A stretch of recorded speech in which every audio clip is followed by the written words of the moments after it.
Uma pandemia causada por fungos multiresistentes seria catastrófica para a humanidade. Infelizmente, esse risco está longe de ser roteiro de um filme de ficção científica. Superfungos são uma realidade atual, com riscos palpáveis.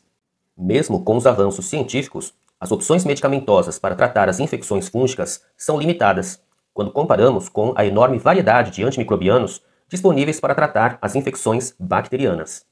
Se o fungo se torna resistente a uma ou mais classes de drogas antifúngicas, temos um problema potencialmente fatal.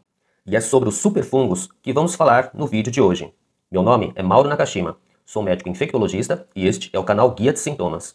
Se curtir o conteúdo, peço que se inscreva e ative o sininho de notificações. Deixe um comentário ou dúvida que responderei assim que for possível.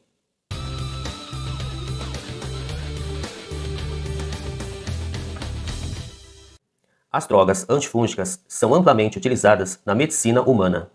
Várias situações podem induzir o surgimento de fungos resistentes.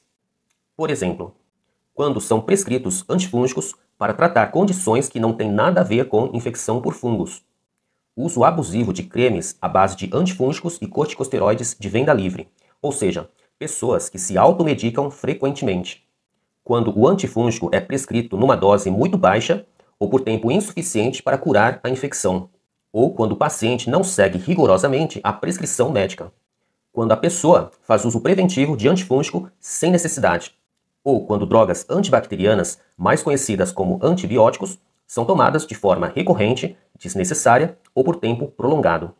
Outra situação que pode induzir o desenvolvimento de resistência fúngica é o uso de fungicidas nas atividades agrícolas e industriais. Quais são os fungos de interesse na medicina humana que podem desenvolver resistência e dificultar a cura da infecção? Vamos começar pela Cândida. A Cândida albicans é a espécie mais frequentemente associada a infecções graves, mas a resistência é mais comum em espécies como Cândida glabrata, Cândida parapsilosis e Cândida auris. A Cândida glabrata, por exemplo, apresenta altos níveis de resistência ao antifúngico fluconazol, e o tratamento de escolha nas infecções por essa espécie são as equinocandinas. O problema é que já existem cepas de Cândida glabrata resistentes às equinocandinas, restringindo muito as opções terapêuticas. Uma delas seria a anfotericina B, que é tóxica para os rins. A Cândida auris é um superfungo que tem sido isolado em hospitais do mundo todo e costuma ser resistente a pelo menos uma das 3 principais classes de drogas antifúngicas. Contudo, existem cepas multiresistentes de Cândida auris que elevam de forma expressiva a taxa de mortalidade. A Cândida auris pode apenas colonizar a pele e as mucosas dos pacientes, sem causar infecção. Esses pacientes são assintomáticos e sequer desconfiam de que estejam colonizados. Entretanto, a Cândida auris pode permanecer viável durante muito tempo, em superfícies e objetos dentro do hospital, como na grade do leito, macas, maçanetas, termômetros e aparelhos de pressão arterial, podendo se disseminar facilmente para outros pacientes. A Cândida auris pode causar infecções de ferida operatória, ouvidos ou, em casos mais graves, invadir a corrente sanguínea, condição muitas vezes fatal que é chamada de candidemia. A infecção costuma ocorrer nos pacientes internados com alguma condição médica grave, imunossuprimidos, pessoas em quimioterapia ou que estejam em uso de dispositivos invasivos, como tubos de ventilação, sondas para alimentação, cateteres venosos ou sondas urinárias, que se tornam portas de entrada para a Cândida auris. Outro exemplo é o Aspergillus fumigatus, um fungo comum no meio ambiente e que pode causar infecção invasiva em seres humanos. A aspergilose ocorre nas pessoas imunocomprometidas, nos portadores de doenças crônicas e nos pacientes transplantados em uso de drogas imunossupressoras. Uma infecção por cepas de Aspergillus fumigatus resistentes aos antifúngicos triazólicos pode elevar em cerca de 33% o risco de morte do paciente. O Aspergillus fumigatus pode desenvolver resistência aos antifúngicos triazólicos em 2 situações. Quando a pessoa faz uso prolongado do antifúngico, selecionando cepas resistentes do fungo que sobrevivem e perpetuam o processo infeccioso, ou quando o agricultor pulveriza fungicidas quimicamente semelhantes aos antifúngicos triazólicos e o fungo presente nas plantas em decomposição se torna resistente e posteriormente infecta os seres humanos. Outra espécie de fungo que pode se tornar resistente ao tratamento é o Trichophyton mentagrophytes genótipo 7. Esse fungo dermatófito pode ser transmitido pelo contato sexual.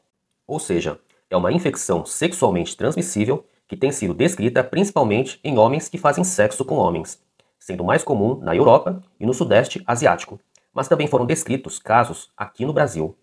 O Trichophyton mentagrophytes genótipo 7 determina o aparecimento de lesões de pele inflamadas, dolorosas, persistentes e que coçam, localizadas nos órgãos genitais, nádegas e no rosto.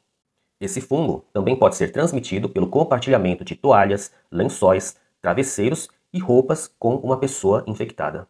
O tratamento pode requerer o uso de antifúngico por semanas ou meses, dependendo de cada caso. De que forma podemos contribuir para a redução do risco de surgimento de cepas resistentes de fungos? Nos serviços de saúde, principalmente em hospitais, é fundamental que os antifúngicos sejam incluídos na lista de controle e uso racional de antimicrobianos.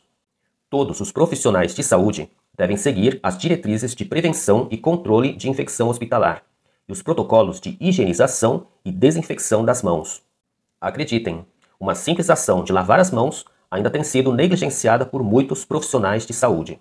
Se você for médico, documente no prontuário a droga, a dosagem e o motivo pelo qual está sendo instituído o tratamento. Realize exames complementares que reforcem a suspeita ou confirmem o diagnóstico de infecção fúngica. Cobre do Serviço de Controle de Infecção Hospitalar relatórios sobre os padrões de resistência dos fungos e bactérias isolados no hospital. Se estiver com dúvidas sobre o melhor antifúngico ou antibacteriano para o seu paciente, solicite a orientação de um médico infectologista. E o que a população geral pode fazer para reduzir o risco do surgimento de superfungos? A regra básica é lavar sempre as mãos, principalmente se você mora com crianças, idosos ou pessoas com imunidade debilitada. Evite a automedicação. Tome antibacterianos ou antifúngicos apenas se indicados pelo seu médico e siga rigorosamente as doses e o tempo de tratamento. Ou seja, não interrompa precocemente o uso do antimicrobiano, porque os sinais e sintomas desapareceram logo nos primeiros dias. Se os sinais e sintomas não estiverem melhorando ou estiverem piorando, contate o seu médico para que ele reavalie o diagnóstico e o tratamento. Confira este vídeo aqui do canal sobre os perigos do uso indiscriminado de antimicrobianos. E este vídeo termina por aqui. O que você achou do conteúdo? Deixe um comentário ou dúvida que responderei assim que for possível. Se gostou do conteúdo, peço que se inscreva e ative o sininho de notificações. Deixe também um like e compartilhe. Um forte abraço e até o próximo vídeo.